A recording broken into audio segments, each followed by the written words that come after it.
প্রিয় বন্ধুরা, আপনি আপনার ফেসবুকের নাম কি করে পরিবর্তন করবেন আজকের এই ভিডিওতে কিন্তু আমি A to Z দেখিয়েছি। তাই ভিডিওটি শুরু করার পূর্বে আপনি যদি আমাদের চ্যানেলে নতুন হয়ে থাকেন অবশ্যই চ্যানেলটি সাবস্ক্রাইব করবেন। Welcome to back. তো সর্বপ্রথম আপনাকে চলে যেতে হবে ফেসবুকে। তো আমরা এখান থেকে ফেসবুকে চলে যাচ্ছি। ফেসবুকে যাওয়ার পরে এখান থেকে এরকম একটা ইন্টারফেস দেখতে পাবেন। এরপরে কি করবেন, আপনি সিম্পলি এইখান থেকে দেখতে পাচ্ছেন দ্য থ্রি ডট মেনু। তো সিম্পল থ্রি ডট মেনুর উপরে ক্লিক করবেন।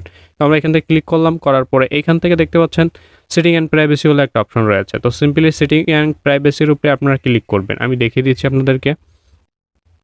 তো অলরেডি দেখতে পাচ্ছেন সেটিং অ্যান্ড প্রাইভেসি, তো এখানে ক্লিক করবেন। করার পর এখান থেকে দেখতে পাচ্ছেন সেটিং বলে একটা অপশন রয়েছে। তো সিম্পলি কি করবেন, এই সেটিংয়ের উপরে ক্লিক করে দেবেন, ঠিক আছে।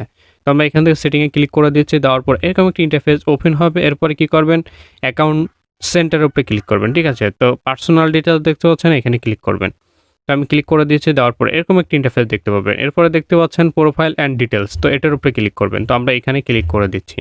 দেওয়ার পরে আপনাকে কিন্তু এখানে একটা লোড নেবে। দেওয়ার পর এরকম একটা অপশন দেখাবে। তো সিম্পলি দেখতে পাচ্ছেন। তো দেওয়ার পরে এখান থেকে আপনার ফেসবুকটি সিলেক্ট করে দেবেন, ঠিক আছে। নিচেরগুলো কিন্তু দেবেন না। তো আমি ফেসবুকটি সিলেক্ট করে দিয়েছি। দেওয়ার পরে ফেসবুকের উপরে ক্লিক করছি।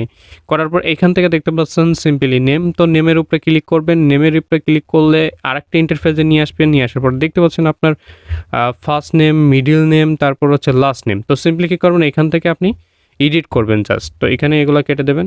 দেওয়ার পরে আপনি এখান থেকে সুন্দর একটা নাম দিয়ে দেবেন। তো আমি এখান থেকে একটা দিয়ে দিচ্ছি।